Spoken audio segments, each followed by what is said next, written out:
అందరికీ నమస్కారం. జగన్పై 190 ఆర్టికల్ ప్రయోగం 4 సంవత్సరాల ఇంట్లోనే. ఈ విషయాలను తెలుసుకుంది వీడియో మీరు కంప్లీట్గా చూడండి.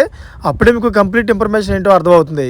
అదేవిధంగా చాలామంది వీడియో చూస్తున్నారు కానీ సబ్స్క్రైబ్ చేసుకోవడం మాత్రం మర్చిపోతున్నారు.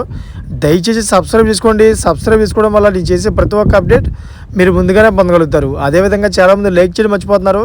దయచేసి లైక్ చేయండి. లైక్ చేయడం వల్ల ఈ ఇన్ఫర్మేషన్ అనేది మనం చాలామందికి రీచ్ చేసిన వాళ్ళు అవుతాం. ఇంకా లేట్ చేయకుండా వీడియో ఫ్రెండ్స్, వైసీపీ అధినేత జగన్ ఆయన పార్టీ తరఫున విజయం దక్కించుకున్న మరో 10 మంది ఎమ్మెల్యేలు కూడా అసెంబ్లీ సమావేశంలో రావడం లేదు.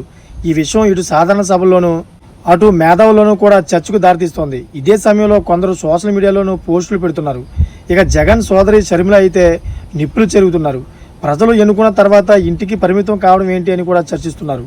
ఇలాంటి పరిణామాల నేపథ్యంలో వైసీపీ ఒక రకంగా ఇరుకును పడుతుందని చెప్పాలి. మరో 4 ఏళ్లకు పైగానే ప్రభుత్వం కొనసాగుతుంది కాబట్టి వైసీపీ ప్రతిపక్షంలోనే కొనసాగుతుంది. పోనీ ప్రధాన ప్రతిపక్ష హోదా ఇవ్వాలంటూ హైకోర్టుకు వెళ్ళినా ఆ కేసు ఎప్పుడు తేలుతుందో కూడా తెలియని పరిస్థితి ఏర్పడింది. ఒకవేళ ఇప్పటికిప్పుడు హైకోర్టు వైసీపీకి సానుకూలంగా తీర్పు ఇచ్చినా స్పీకర్ సుప్రీంకోర్టును ఆశ్రయించే వీలు ఉంటుంది. కాబట్టి వైసీపీకి వచ్చే ఏడాది వరకు కూడా ఈ విషయంలో క్లారిటీ వచ్చే అవకాశం లేదు. అయితే మరోవైపు వైసీపీ సభ్యులపై వేటు వేయాలనేది మేధావుల నుంచి వస్తున్న సూచన. సభ్యుల మాట ఎలా ఉన్నా జగన్ ఎమ్మెల్యే సభ్యత్వం రద్దయిపోవాలన్నది కూడా వారి మాట. దీనికి సంబంధించి కొందరు మేధావులు స్పీకర్ అయ్యన్న పాత్రుడికి సమాచారం ఇచ్చారు. దీనిలో రాజ్యాంగంలోని ఆర్టికల్ 190ని వారు ప్రస్తావిస్తున్నారు.